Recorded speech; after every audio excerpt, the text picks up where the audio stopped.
सभी विद्यार्थियों को मेरा नमस्कार।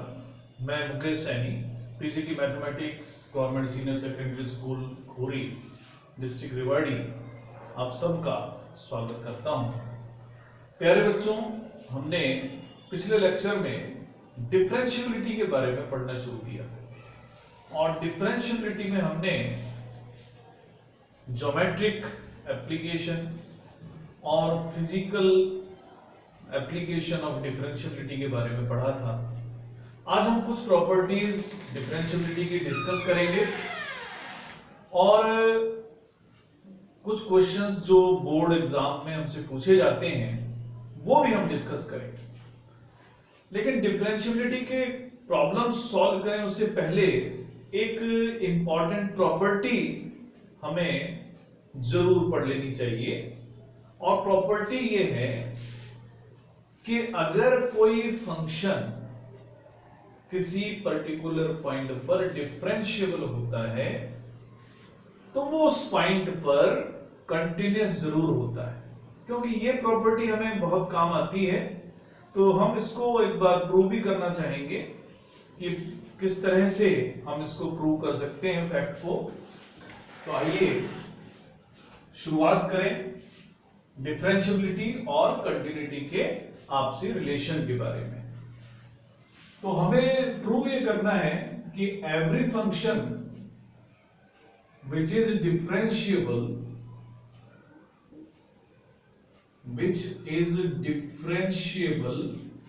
एट ए पॉइंट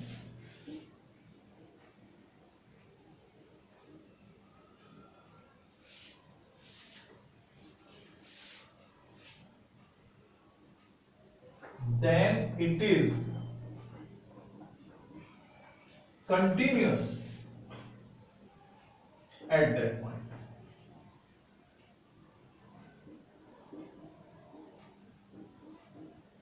तो इस थ्योरम को प्रूव करने के लिए हम एक डिफरेंशिएबल फंक्शन लेते हैं जो x इक्वल टू c पर डिफरेंशिएबल है। Let fx be a differentiable function at x equal to c हम ले लेते हैं। अब ये फंक्शन डिफरेंशिएबल है तो हमने डिफरेंशियबिलिटी की डेफिनेशन भी पढ़ी थी। वहां हमने पढ़ा था कि अगर फंक्शन डिफरेंशिएबल है तो ये जो एक्सप्रेशन है fx minus fc over x minus c when x tends to c। तो ये जो एक्सप्रेशन है इसकी वैल्यू जो है वो फाइनाइट होनी चाहिए। तो इसकी वैल्यू फाइनाइट होगी एज ए फाइनाइट वैल्यू, और अगर ये फाइनाइट वैल्यू रखता है तो इसका मीनिंग हुआ कि ये एक्सप्रेशन जिसकी हम लिमिट चेंज करके s टेंड्स टू 0 पर लिख रहे हैं, यानी f c plus h minus f c over h, एक ही बात है, इसकी वैल्यू भी फाइनाइट ही होनी चाहिए। अब इसको कंटिन्यूटी से कनेक्ट करने के लिए मैं एक expression f c plus h minus f c ले लेता हूं। मैं इसको कंसीडर करता हूं, एक एक्सप्रेशन लेता हूं fc plus h minus fc। ये जो एक्सप्रेशन है इसको हम h से डिवाइड और h से मल्टीप्लाई करते हैं। इस तरह से h से मल्टीप्लाई कर देते हैं और h से डिवाइड भी करते हैं। उसके बाद दोनों साइड्स की लिमिटिंग वैल्यू लेते हैं when h tends to 0। तो h tends to 0 जब होगा तो उस स्थिति में ये जो एक्सप्रेशन बन जाएगा वो इस तरह से बनेगा। तो राइट साइड में भी हम यही लिमिट अप्लाई कर देते हैं F C plus H minus F C over H into H. हमने लिमिट्स पढ़ते समय ये सीखा था कि अगर दो फंक्शंस हैं जो प्रोडक्ट में है और उनकी लिमिट हमें फाइंड करनी है तो हम दोनों फंक्शंस की लिमिट अलग अलग फाइंड कर सकते हैं और उसके बाद उनको मल्टीप्लाई कर सकते हैं। तो अब हम अगले स्टेप में यही करने जा रहे हैं, दोनों फंक्शंस की लिमिट अलग अलग हम फाइंड करके और उनको मल्टीप्लाई कर देंगे। तो अब दोनों की लिमिट्स हम अलग अलग फाइंड करते हैं। अब जो हमने पहला एक्सप्रेशन लिया है, तो ये जो एक्सप्रेशन है F C plus H minus F C over H in the limiting case H tends to zero, ये फाइनाइट वैल्यू रखता है। तो ये फाइनाइट वैल्यू है और limit H tends to zero, इसकी वैल्यू हो जाएगी जीरो। यानी जीरो को जब किसी फाइनाइट वैल्यू से मल्टीप्लाई करेंगे हमें मिल जाएगा जीरो। तो ये हमें मिल गया है जीरो। तो ये जो एक्सप्रेशन है F C plus H minus F C, इसकी जो वैल्यू हमें मिलती है वो मिलती है जीरो। यानी कि हम इसको आगे लिख सकते हैं कि limit H tends to zero F C plus H minus F C zero के बराबर। और इसका मीनिंग ये हुआ कि दोनों की लिमिट सेम है, F C plus H is equal to F C. यानी इस बात को हम ये भी कह सकते हैं कि एफ एक्स की जो लिमिटिंग वैल्यू है एक्स टेंड्स टू सी पर, वो फंक्शन की सी पर वैल्यू के इक्वल है। इसका मीनिंग क्या हुआ? इसका मीनिंग ये हुआ कि ये जो फंक्शन एफ एक्स है ये कंटिन्यूस होगा। यही आपको याद होगा, कंटिन्यूटी की डेफिनेशन है कि जब भी फंक्शन की लिमिटिंग वैल्यू और फंक्शन की एक्चुअल वैल्यू किसी पॉइंट पर सेम हो जाती हैं तो फंक्शन कंटिन्यूस हो जाता है। इसका मतलब एफ एक्स कंटिन्यूस भी है, एफ एक्स इज कंटिन्यूस। और यही हम कहना चाह रहे थे कि जब जब कोई फंक्शन डिफरेंशिएबल होगा वो उस पॉइंट पर कंटिन्यूस जरूर होगा। तो ये बातें हमें आगे काम भी आएंगी, लेकिन आपको एक बात याद रखनी है कि इसका कन्वर्स हमेशा सही हो ऐसा जरूरी नहीं है। इसका जो कन्वर्स होगा कि अगर कोई फंक्शन कंटिन्यूस है तो डिफरेंशिएबल वो हो भी सकता है, नहीं भी हो सकता है, दोनों चांसेस हैं। लेकिन अगर फंक्शन डिफरेंशिएबल है तो डेफिनेट है कि फंक्शन कंटिन्यूस होगा ही होगा। तो ये तो बात थी प्यारे बच्चों कंटिन्यूटी एट ए पॉइंट की। अब हम बात करेंगे डिफरेंशिएबिलिटी इन एन इंटरवल की। अगर कोई फंक्शन डिफरेंशिएबल है किसी इंटरवल में तो इसका मीनिंग ये होगा कि वो फंक्शन कंटिन्यूस भी होगा। तो if a function if fx is differentiable in an open interval ab, then it is continuous also, it is continuous in that interval। तो ये फैक्ट आप याद रखें, आपको कई प्रॉब्लम्स को सॉल्व करने में काम आएगा। हम स्पेशली जब आगे चलकर मीन वैल्यू थ्योरम्स पढ़ेंगे तो वहां जो प्रॉब्लम्स आएंगी उनको सॉल्व करने में ये फैक्ट काम आते हैं। अब डिफरेंशिएबिलिटी की कुछ प्रॉब्लम्स हम लेते हैं। जैसे हम पहली प्रॉब्लम ले रहे हैं कि फंक्शन हमें दिया हुआ है और हमें उस फंक्शन की डिफरेंशिएबिलिटी चेक करनी है। पहले हम एक फंक्शन लेते हैं कि लेट एफ एक्स एक फंक्शन है और हमें डिफाइन इस तरीके से करके दिया हुआ है कि एफ एक्स की वैल्यू है एक्स माइनस वन।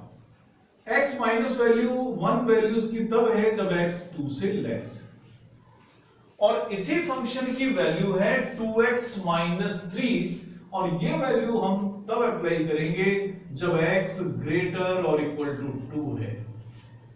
तो अब हम चाहते हैं कि इस फंक्शन की डिफरेंशिएबिलिटी चेक करें। Check the differentiability at x equal to 2। तो x इक्वल टू 2 पर हम इसकी डिफरेंशिएबिलिटी चेक करेंगे।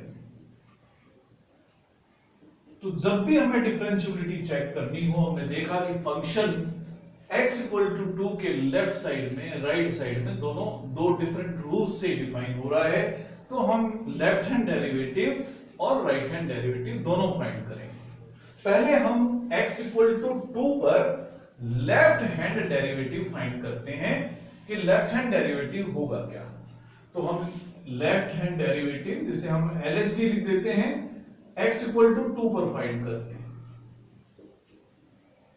इसे हम LF'2 भी लिख सकते हैं और इसकी डेफिनेशन है कि fx माइनस, अब हमें 2 पर इसकी डिफरेंशियबिलिटी चेक करनी है, तो हम लिखेंगे fx माइनस f2 डिवाइड करेंगे x माइनस 2 से, लिमिट होगी x tends to 2 minus, x tends to 2 minus यानी x की वैल्यू 2 से लेस।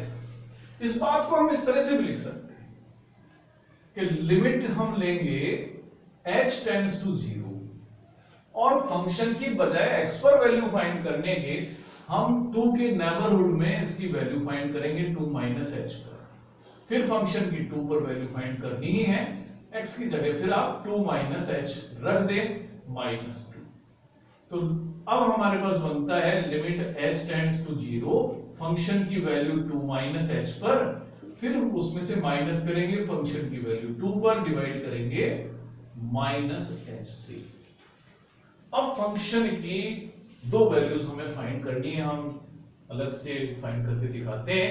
पहली वैल्यू है फंक्शन की 2 माइनस h पर, तो मैं फंक्शन की 2 माइनस h पर वैल्यू फाइंड करता हूं। फंक्शन की 2 माइनस h पर वैल्यू फाइंड करने के लिए हमें फंक्शन के दो रूल्स दिए।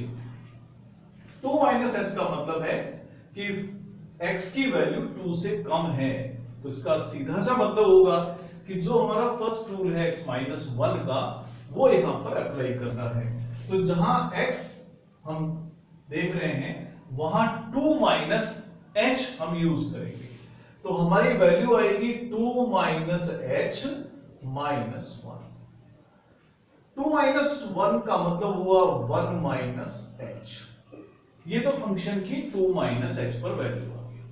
अब हमें फाइंड करनी है कि फंक्शन की 2 पर वैल्यू क्या हो। अब फंक्शन की जब 2 पर वैल्यू की बात आएगी, तो ये दो रूल में से आपको देखना है कि कौन सा रूल अप्लाई होगा यहां पर। तो फंक्शन की 2 पर वैल्यू सेकंड रूल बताएगा, क्योंकि x ग्रेटर और इक्वल टू 2 के लिए सेकंड रूल एप्लीकेबल है, तो यहां x की जगह हम यूज करेंगे 2, तो वैल्यू आएगी 2 इंटू 2 यानी 4 माइनस 3, और ये दोनों ही जो वैल्यू है हम यहां पुट कर देते हैं, तो हमें मिलेगा limit h tends to 0, function की 2 माइनस h पर जो वैल्यू थी 1 माइनस h थी, फंक्शन की 2 पर वैल्यू 1 है, माइनस h से हम डिवाइड करेंगे, यानी 1 माइनस 1 तो हो गया 0। अब हमारे पास जो एक्सप्रेशन बन रहा है minus h over minus h, यानी कि left hand derivative at x equal to 2 is 1। तो लेफ्ट हैंड डेरिवेटिव तो हमने फाइंड कर लिया। अब बारी है राइट हैंड डेरिवेटिव की। अगर राइट हैंड डेरिवेटिव भी इतना ही आ गया 1, तो हम कह देंगे कि फंक्शन x इक्वल टू 2 पर डिफरेंशिएबल। तो आओ अब राइट हैंड डेरिवेटिव फाइंड करें। तो राइट हैंड डेरिवेटिव के लिए x इक्वल टू 2 पर हम फाइंड कर रहे हैं, जिसे हम r(f'2) इस तरह से भी लिख दें। तो इसको हम लिखेंगे fx minus f2 divided by x minus 2, और लिमिट होगी x tends to 2 plus. x tends to 2 plus का मतलब है कि x की वैल्यू 2 से ज्यादा है, और 2 से ज्यादा है तो रूल हमारा अप्लाई ये होगा। इस बात को हम ऐसे भी लिख सकते हैं limit h tends to 0, function की वैल्यू 2 प्लस h पर माइनस फंक्शन की वैल्यू 2 पर, और 2 प्लस h माइनस 2। तो अब बात है कि 2 प्लस h पर वैल्यू क्या हो। तो 2 प्लस h पर वैल्यू फाइंड करने के लिए हमें सेकंड रूल में x की जगह 2 प्लस h यूज करना है, तो हमें मिलेगा 2 इंटू 2 प्लस h माइनस 3। तो ये तो फंक्शन की 2 प्लस h पर वैल्यू है। फंक्शन की 2 पर वैल्यू हमने फाइंड करी ही थी, और वो अभी थोड़ी देर पहले हमने देखा था 2 इंटू 2 4 माइनस 3 यानी 1 थी, और नीचे हमें मिलेगा h। अब जब इसको सॉल्व कर रहे हैं तो हमें मिल है 4 plus 2h minus 3 minus 1 over h। यानी अगर हम इनको सिंप्लीफाई करें, 4 पॉजिटिव है, 4 ही नेगेटिव भी है, यानी इनका सम हो गया 0। हमें मिला है 2h over h। Limit h tends to 0 पर 2h अपॉन h, यानी कि बन गए 2। तो राइट हैंड डेरिवेटिव हमें मिलता है 2। हमने थोड़ी देर पहले देखा था, जिसे हम r f डैश 2 भी कह सकते हैं। लेफ्ट हैंड डेरिवेटिव 1 था, राइट हैंड डेरिवेटिव 2 है, दोनों सेम नहीं है। LHD is not equal to RHD at x equal to 2। इसका मीनिंग हुआ कि ये फंक्शन x इक्वल टू 2 पर डिफरेंशिएबल नहीं है। हम ये कंक्लूजन लिख देंगे कि fx is not differentiable at x equal to 2।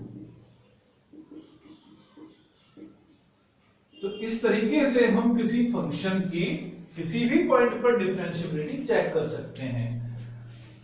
एक और हम प्रॉब्लम ले रहे हैं, इसी तरह की प्रॉब्लम है, और ये जो प्रॉब्लम है सीबीएसई बोर्ड में 2010 में पूछा भी गया है। तो क्वेश्चन ये है कि fx हमें डिफाइन करके इस तरह से दिया हुआ है कि fx की जो वैल्यूज हैं वो हैं 3x माइनस 2। fx है, पहली वैल्यू है 3x माइनस 2। ये वैल्यू उस समय है जब x ग्रेटर देन 0 है बट लेस और इक्वल टू 1।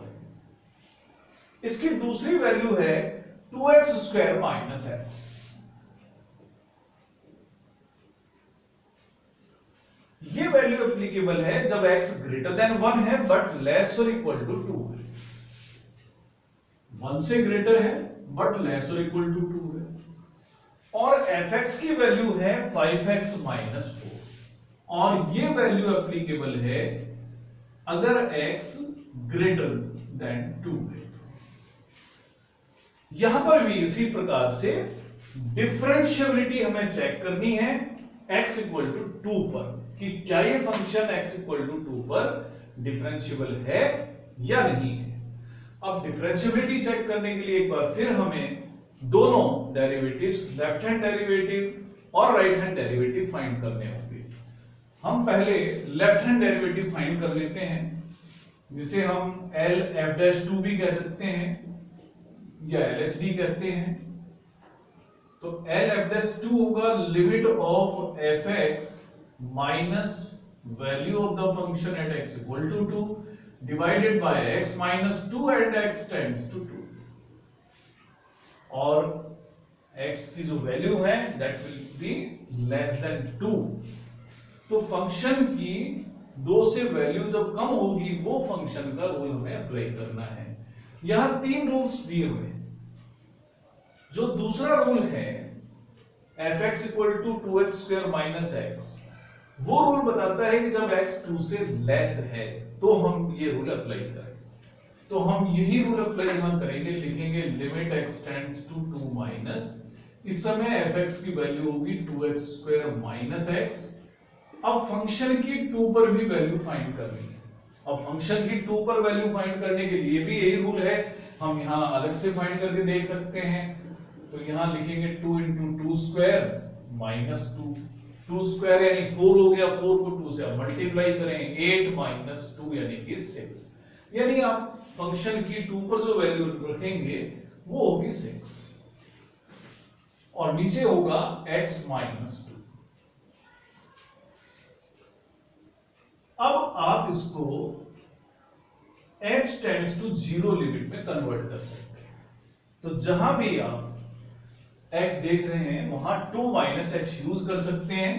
तो 2 माइनस h स्क्वायर लिखेंगे, माइनस 2 माइनस h लिखें, माइनस h लिखें, और 2 माइनस h माइनस 2 से डिवाइड करें।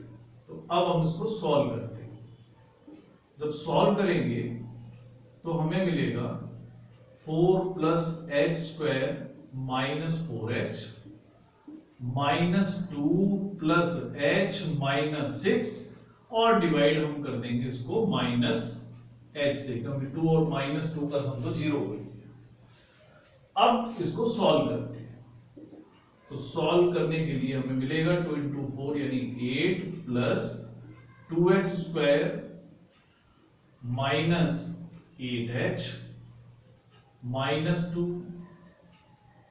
Plus h minus 6 divided by minus h। Constant की बात करें 8 माइनस 2 और माइनस 6, तो इन सबका सम तो 0 हो गया, जो कांस्टेंट है वो तो 0 हो गए। अब हमारे पास जो टर्म्स बच रही हैं वो है 2h स्क्वायर बचा है, माइनस 7h बचे हैं और माइनस h बचा है। इसको हम सॉल्व कर लेते हैं। सॉल्व करने के लिए, लिमिट फाइंड करने के लिए हम न्यूमरेटर में h कॉमन लेते हैं, तो हमें मिलता है 2h माइनस 7, डिवाइड कर रहे हैं माइनस h से। जब हम इसको सॉल्व करेंगे h कैंसिल हो जाएगा, तो लिमिट हमें मिलेगा h tends to 0 minus of 2h minus 7, यानी कि left hand derivative at x equal to 2 जो हमें मिल रहा है वो मिल रहा है 7। तो लेफ्ट हैंड डेरिवेटिव की वैल्यू हम फाइंड कर चुके हैं। अब हमारा काम है कि इस फंक्शन के लिए राइट हैंड डेरिवेटिव फाइंड करें x इक्वल टू 2 पर, और ये भी याद रखना है कि फंक्शन की 2 पर जो वैल्यू है वो 6 है। तो अब right hand derivative at x equal to 6, x equal to 2, जिसे हम r(f'(2) लिख देंगे, और ये फंक्शन बनेगा limit x tends to 2 plus fx minus f2 over x minus 2, यानी x की जब वैल्यू 2 से ज्यादा है तो यानी f2 plus h minus f2 over, अब x की जगह फिर वही हमें रखना है 2 प्लस h माइनस 2, लिमिट हम यूज करेंगे h टेंड्स टू 0। अब फंक्शन की 2 प्लस h पर वैल्यू हम फाइंड करते हैं। अब फंक्शन की 2 प्लस h पर वैल्यू कौन सा रूल बताएगा हमें, वो हम यहां पढ़कर देखेंगे कि जब x 2 से ग्रेटर है उस समय फंक्शन की वैल्यू 5x माइनस 4 है। तो इसके लिए हम वैल्यू लिखेंगे 5 2 प्लस h माइनस 4। ये फंक्शन की 2 प्लस h पर वैल्यू मिल गई, और फंक्शन की 2 पर वैल्यू तो हम फाइंड कर ही चुके हैं, वो 6 था, नीचे हमें मिल रहा है h। तो ये जो एक्सप्रेशन हमें मिला इसकी लिमिट हमें फाइंड करनी है h टेंड्स टू 0 पर। अब सिंप्लीफिकेशन करना है हमें, तो हमें मिलेगा 10 plus 5h minus 4 minus h over h। Constants यहां पर 0 हो जाएंगे, क्योंकि 10 पॉजिटिव भी है और 10 ही नेगेटिव है। अब मुझे मिलता है limit h tends to 0 5h over h, यानी कि 5। तो राइट हैंड डेरिवेटिव हमें मिल गया है 5, लेफ्ट हैंड डेरिवेटिव था 7। अभी भी दोनों इक्वल नहीं हैं, और दोनों इक्वल नहीं होने का मतलब ये है कि ये फंक्शन x इक्वल टू 2 पर डिफरेंशिएबल नहीं है। तो L(f'(2) and R(f'(2) both derivatives are not equal, यानी फंक्शन डिफरेंशिएबल नहीं है। fx is not differentiable at x equal to 2। तो इस तरह से प्यारे बच्चों हम बड़ी आसानी के साथ किसी भी फंक्शन की डिफरेंशिएबिलिटी को किसी भी दिए हुए पॉइंट पर चेक कर सकते हैं। अब हमारी एनसीईआरटी बुक से कुछ क्वेश्चंस हम ले रहे हैं। जैसे हम एक क्वेश्चन लेते हैं कि मॉडुलस फंक्शन के बारे में हमें मालूम भी होना चाहिए, क्योंकि एक स्टैंडर्ड फंक्शन है। तो हम मॉडुलस फंक्शन की एक प्रॉब्लम ले रहे हैं, तो हमें चेक करना है, check the differentiability of modulus function मान लेते हैं, एक सिंपल क्वेश्चन ले लेते हैं, mod of x at x equal to 0 ही मान लो, हम ले लेते हैं। बहुत सिंपल प्रॉब्लम हमने ली है। तो इसके लिए हम लेफ्ट हैंड डेरिवेटिव और राइट हैंड डेरिवेटिव दोनों फाइंड करेंगे और x इक्वल टू 0 पर हम वो डेरिवेटिव फाइंड कर रहे हैं। तो left hand derivative at x equal to 0 की हम बात करते हैं, जिसे हम L f डैश 0 भी लिख देते हैं। तो ये left hand derivative at x equal to 0 इस एक्सप्रेशन की लिमिट होगी fx minus f0 over x minus 0। Limit होगी x टेंड्स टू 0 माइनस। तो क्योंकि fx की वैल्यू जो है मॉड ऑफ x है, फंक्शन की 0 पर आप वैल्यू फाइंड करें, 0 का मॉडुलस 0 होगा, यानी 0 अपॉन x। तो लिमिट है ये x टेंड्स टू 0 माइनस। अब आप जानते हैं कि मॉडुलस फंक्शन दो तरीके से डिफाइन किया जाता है। जब x की वैल्यू लेस देन 0 होगी, उस समय मॉडुलस ऑफ x की जो वैल्यू है वो माइनस x। तो यानी जो हमारा एक्सप्रेशन बनेगा वो ये बनेगा, लिमिट होगी x tends to 0 minus, modulus of x की वैल्यू होगी माइनस x, डिवाइड हम इसको करेंगे x से। यानी कि ये जो लेफ्ट हैंड डेरिवेटिव हमें मिला सॉल्व होने के बाद, हम लिख देंगे कि ये -1 है। अब बारी है राइट हैंड डेरिवेटिव की, कि राइट हैंड डेरिवेटिव कितना हो। तो अब राइट हैंड डेरिवेटिव लेते हैं, तो राइट हैंड डेरिवेटिव लेते हैं और इसी पॉइंट पर ले लेते हैं कि x इक्वल टू 0 पर राइट हैंड डेरिवेटिव कितना। लिखते हैं हम राइट हैंड डेरिवेटिव के लिए r f डैश 0, और कितना होगा, कैसे लिखेंगे हम इसको। तो इसी तरीके का एक्सप्रेशन लिखा जाएगा कि लिमिट होगी x टेंड्स टू 0 प्लस, और एक्सप्रेशन होगा fx minus f0 over x minus 0। अब fx जो है वो मॉड ऑफ x है, तो मॉडुलस ऑफ x फंक्शन की 0 पर वैल्यू को हम पहले ही फाइंड कर चुके हैं, 0 है, और हम इसको डिवाइड कर रहे हैं 0 से। तो modulus of x upon x, लेकिन मॉडुलस ऑफ x जो है उस स्थिति में जबकि x ग्रेटर देन 0 है, हम जानते हैं कि मॉड ऑफ x की वैल्यू x होगी अगर x ग्रेटर और इक्वल टू 0 है। तो यहां हम यूज करेंगे मॉडुलस ऑफ x की वैल्यू को प्लस x, यानी x माइनस 0 ओवर x।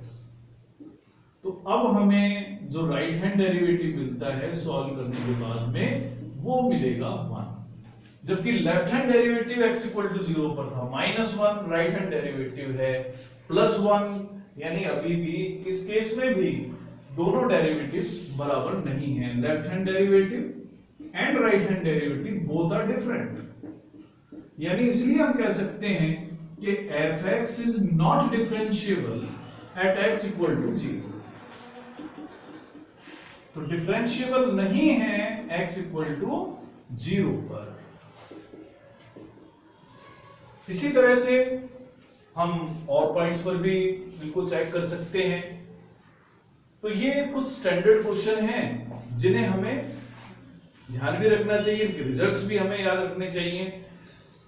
बाकी और जो क्वेश्चंस हैं इनको हम कोशिश करेंगे अगले लेक्चर्स में कवर करें। आज के लिए इतना ही, धन्यवाद।